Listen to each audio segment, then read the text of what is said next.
Elvis Presley was singing That's All Right, Mama and Blue Moon of Kentucky.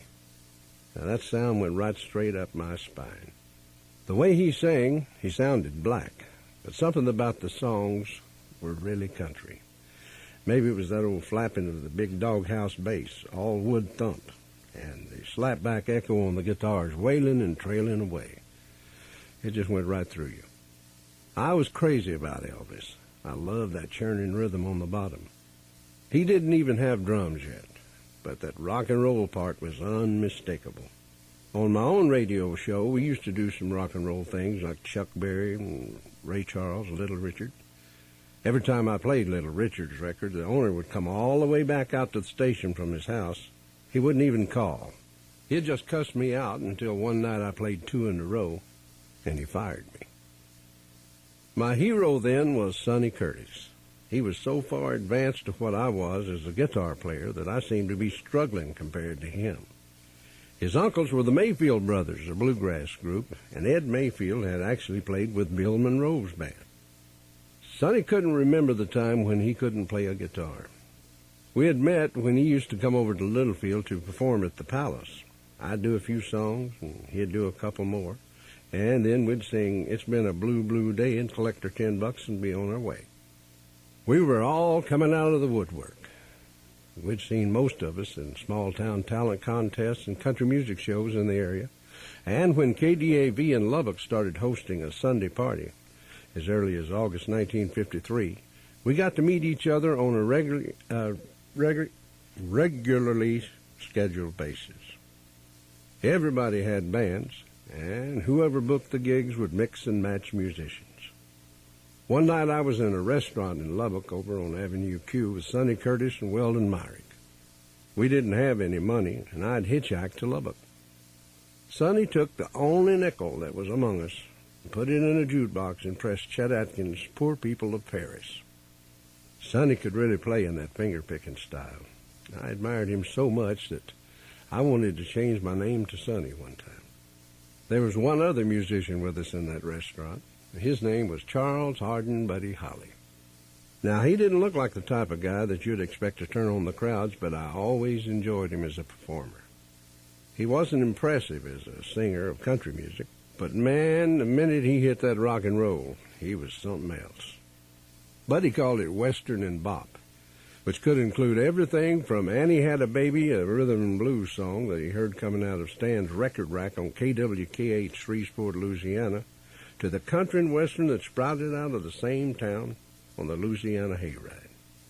Now, this new breed of country crossed all boundaries. They called it rockabilly, baby.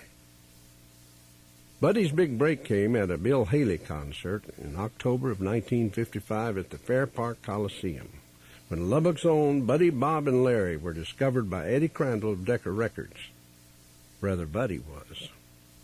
Decca was probably looking for their own version of Elvis, who had just been signed to RCA Victor, and Buddy was it, even though they clearly didn't understand rock and roll, judging from Buddy's experience in Nashville. I thought about that years later when I was making my first records there. Buddy's success gave us all hope. He appeared at the New York Paramount with Alan Freed and a caravan of teen idols, and was one of the first rock and rollers to write his own songs. Though he may have been inspired by Elvis, he knew there was already an Elvis. Buddy sounded like himself. His experience in Nashville, where they tried to change his unique style, had helped to make him more sure of what he was doing as an artist. And when he took the Crickets, J.I., and Joe B. Malden over to Norman Petty's studio in Clovis, New Mexico, he knew pretty much what he wanted from his music. He was ready for international stardom. Every time he'd come to town, he'd head up to see us at KLLL, the radio station in Lubbock where I was working at the time. Now, that was his hangout. We'd lay back in the studio and play guitars, and Buddy would tell us stories. Our eyes would bug out of our head because he'd been all around the world. And he'd talk about people like the Everly Brothers and Jerry Lee Lewis and Elvis. It was a way for him to unwind from things that were going on with the Crickets and Norman. Buddy had recently moved to New York, which kind of left the Crickets high and dry. Experimenting with strings and newer arrangements, like he did on I Guess It Doesn't Matter Anymore, didn't help a lot. There was a big distance between Texas and New York, and Buddy wanted to be close to his publishing company and record company. J.I. and Joe B. also didn't like the fact that Buddy was talking about starting a label of his own, and they didn't have a share in it. They were used to getting a third of everything. The new company would be called Taupe, after the reddish-brown color of the Cadillac that Buddy drove. Its first artist was going to be Waylon Jennings. Buddy had decided to record me that past summer. He could see how much music meant to me, and maybe he related my yearning desire to himself, growing up in the sun-baked West Texas town with music as its only outlet. On September the 10th, he took me over to Clovis to do my first session, and it was an unnerving experience. I was musically naive. I had no earthly idea how things were done, and I thought you just went over and cut a record, and you were automatically a hit. I didn't know that studios and producers had that much to do with it. All I knew was that Buddy Holly had befriended me and taken me under his wing. Still, I couldn't have been more surprised when Buddy walked into the station one day. He pitched me an electric bass guitar and told me, "You got 2 weeks to learn to play that thing." He had taken a 3-week tour starting in January 1959 because Norman had his money all tied up, close to $100,000 worth that he'd put in some church trust fund. Petty had talked the Crickets into staying with him, and they had officially called it quits, though I think both sides felt kind of bad about it. Now, Buddy was hurt and mad, but he needed a band. He chose me and guitarist Tommy Alsop, who had come down from Tulsa with Western swing influences that he had learned while playing with Bob Wills, and Odessa drummer Carl Goose Bunch.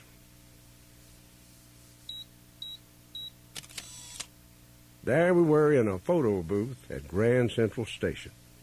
Buddy and I smoking cigarettes. He had his glasses on, and I had my sunglasses and trench coat on. I smoked Salem's. Buddy was trying to quit smoking, but actually he just quit buying them. But he liked to bum them off of me. "Waylon, give me a Salem," he'd ask, and I'd flip him one over. The winter dance party was about to head out of town. Stars in person read the ads. Buddy Holly and the Crickets, though that upset Buddy, since the Crickets were back in Lubbock. The Big Bopper, Dion and the Belmonts, Richie Valens, and Frankie Sardo, in that order. Opening night was at George Devine's Ballroom in Milwaukee, Wisconsin on January the 23rd, and the tour would run for 25 straight shows and wind up in Springfield, Illinois on February the 15th. There wasn't a night off to be had, crisscrossing the upper Midwest in a bus in the middle of winter. It was so cold on that bus, we'd have to wear all of our clothes, coats and everything. My feet were constantly frozen. I couldn't believe how cold it was. I wasn't used to that. When we'd get to the show, I'd run off the bus holding my breath because it would freeze my lungs. We'd change in the dressing room, go on, get all sweated up, and then run back to the bus. We tried to hang our wrinkled suits in the aisle, and after a while it got kind of ripe in there. We smelled like a bunch of billy goats. It was a fast-paced show. I've seen a series of photos taken in Fort Dodge, Iowa on January the 30th, which shows a clock in the background. By 9:30, Frankie would be on stage. 15 minutes later, J.P., dressed in a full-length leopard skin coat that stretched to his knees, hit the spotlight. The Big Bopper had a country show more than anything, which you might expect from someone who wrote White Lightning for George Jones. The Belmonts were grouped trio style around an old Shure microphone when the clock struck 4 minutes of 10, and was still there at 3 minutes past. Richie came on next doing his Donna and La Bamba hits. 10-10. Buddy would close the show, and we'd play close to an hour, including some of his biggest songs and some others, like Salty Dog Blues, the old bluegrass song, and Gotta Travel On. He held a definite charisma on that stage. The audience might start off dancing, but by the end, they'd be all jammed up in front, shouting his name, rocking and screaming their heads off. It would really pump up the adrenaline. The shows drew great crowds, 1,000 or more at each stopover. We'd pull up in the bus and there'd be a line 2 blocks long waiting to get in, standing in the cold, 40 below. We'd wander back and forth between Wisconsin and Minnesota, Eau Claire and St. Paul. Now, I've often wondered what Buddy saw in me. He really liked me, and I could tell. Now, toward the end, I was probably closer to him than anyone, but I was green as a gourd. I hadn't been anywhere. As a bass player, I must have been terrible. I was a pretty good harmony singer, but people didn't come to see Buddy for the backup vocals.